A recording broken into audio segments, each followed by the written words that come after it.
So we're here continuing our Takedown Festival coverage for the Angry Microwave at 2015's Takedown Festival right here in Southampton. I'm now lucky enough to be joined by two lovely guys from the Blackout. Hello guys.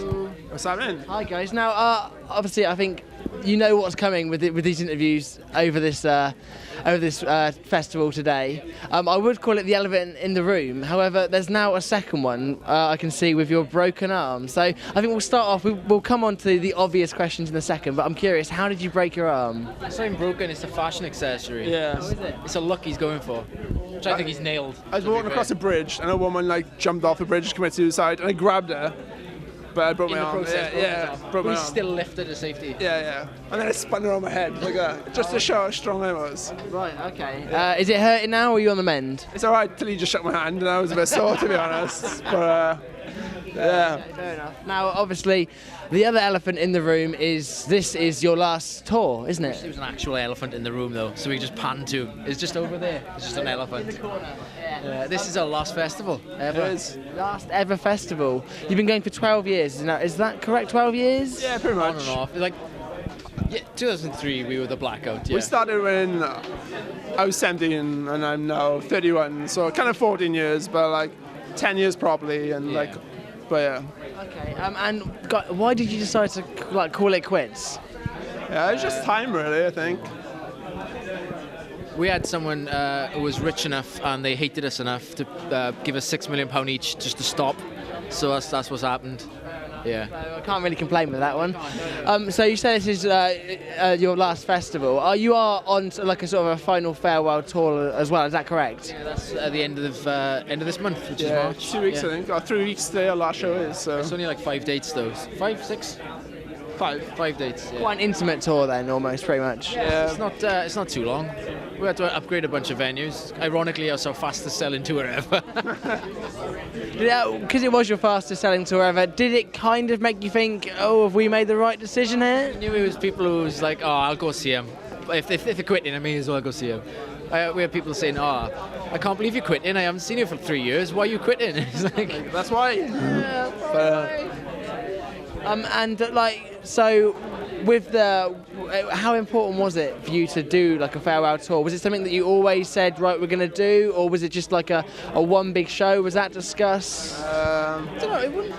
It was discussed, I'd imagine. Yeah. I think we all just thought that would be the right way to end it, because if we ended it as it would have ended, it would have just been off the back of the Wolves tour. Yeah. And then We did talk about that. Yeah. So it's kind of a cool way to go, just play a show and be like, yeah, that's us done. yeah. But yeah, we kind of wanted to end it properly and wanted to end it all together as well and make a bit of a thing of it. So Also offered us the chance to do that, the DVD kind of thing as well. So it is a good bookend to what has been the Blackout, I think. and we get end it at hometown as well, which is where it started. Yeah. So It's going to be a pretty emotional last day then, isn't it? Yeah, every sub-bassist said he's going to be crying all day. Tears from his willy, though. I don't show big production. The best kind of tears. Flavor on them.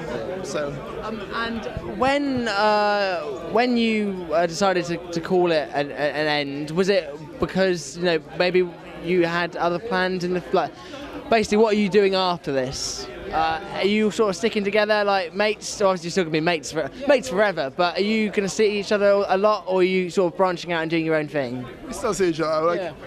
We probably see each other more realistically because I guess when you're in a band and stuff, you probably get a bit sick of each other and we You probably kind of need that time apart after tour, don't you? Yeah. So I think we probably end up seeing each other more, if anything. It's I haven't seen half the boys. We practiced this week and I haven't seen any of the boys since probably since we toured last. Some of them. So. Cool. And one thing I'm really interested in is one of your last, I think it was one of your last EPs, you raised money to make it using Kickstarter. Yeah. Just what was the thinking behind that? Why did you choose Kickstarter to do it? We did it once with Pledge on the album Hope, and we were pretty much in the same situation then. We were skint as a band. We couldn't afford to pay for anything to make any music, so we kind of asked the fans really to put their money where our mouths were and pre-order an album basically that hadn't been made. That's pretty much what it's been, and every time the response has been great. I think people like the idea of being a part of something, and being able to say, oh yeah, I helped to make that.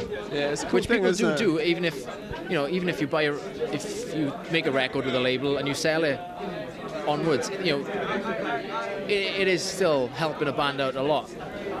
But to kind of be confident in a band to produce something that you would like, to put money down and say, yeah, I know I'm going to like this album, is one of the most humbling kind of things I've found from the entire kind of like crowdfunding experience, really.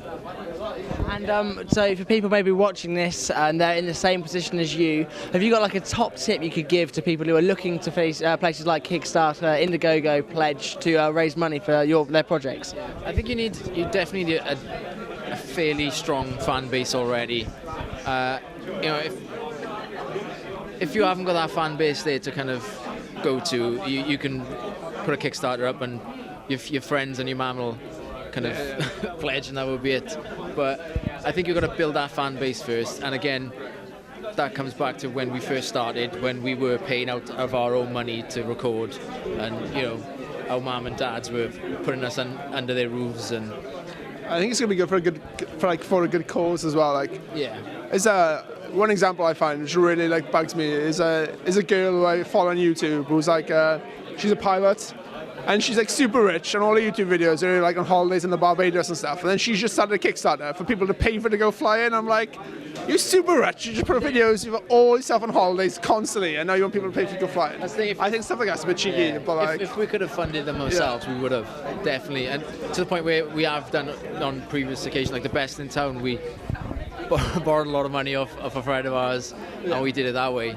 And so if there was any other way, we would have done it. But it's like a lot of hard work as well, the Kickstarter stuff, and people don't realise that because it's like, because all they do is provide a template and a website. And I think when we done the Pledge thing, we were a bit naive when we thought like Pledge would have more involvement, and they take quite a bit of money. Pledge did, and we were like, you didn't do anything. You've just given us like a bunch of forms to fill in online, and that's it. Kind of why I went with Kickstarter, really, because the percentage is different. And then like, it's like a lot of work on the end of it, like just all the stuff, like we like spent like days and days and days like physically like just putting CDs in envelopes. Last and like, record, we spent $2,500 on postage alone.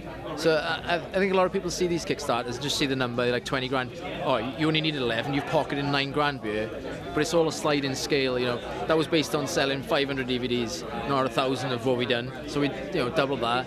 Postage gets double. Percentage comes off the top, and it's a lot of work. Like I said, it is a lot of work. It's a DIY release, as much as you can get it. With the last one as well, we think like a sack of like an actual whole mill sack of CDs were missing as well. So we had to like order a new like bunch of CDs to be printed from America and stuff and get like shipped over. So like it's a lot of work. Like it's like more work than people think. So A lot of work, but I'm sure rewarding work. Rewarding, so rewarding. Yeah. it's kind of cool just being another thing, actually putting the CDs in an envelope and posting them off. Cause like it's I kind just of love cool. reading the names. It's like, that's metal name. That's Yeah, metal. No way. I mean, it also gives you like another sort of layer of purpose to making the record as well, and because it's sort of like it is like a debt. So okay, right, so they've done this for us. It's like a service you're providing to the fans. And that kind of came into it when I was kind of putting all the bundles together as well. Like, we did like a wolf pack, and before it was just a pack for wolves, and I just wanted to make it something really special because I knew it was going to be our last release. Like, so I made sure like we got all the clamshell boxes and it all foam inserts, and it all came in a nice new patch. And then we boxed a couple up and sent them without CDs. Yeah. It's like, oh shit. Obviously, guys, because it is your last festival, you've got to go out with a bang, after party afterwards. What's the plan for when you come off stage today? Probably burn the place down. Yeah, definitely burn the place down. So I want to be the last. Like, I know we're not headlining, playing a headline this festival, so fire alarms on. Like, yeah, I'm gonna walk on side of stage, grab Charlie's guitar, and just smash it on the floor. Screw watch it. him smash me into the ground, just like that. He'll make me 2D, just boof. If we can't headline it, no one can headline it. Screw this. Yeah, I like that. Okay. cans of petrol and Done. yeah. Already in the back of the van, ready to go, aren't they? Yeah. Awesome. Well, guys, thank you very much. Good luck, have fun, enjoy your last performance at a festival ever, and best of luck with the future, guys. Thank you very much. Cheers. Thank you. Cheers. I'll be gentle. Thank you. Cheers, man.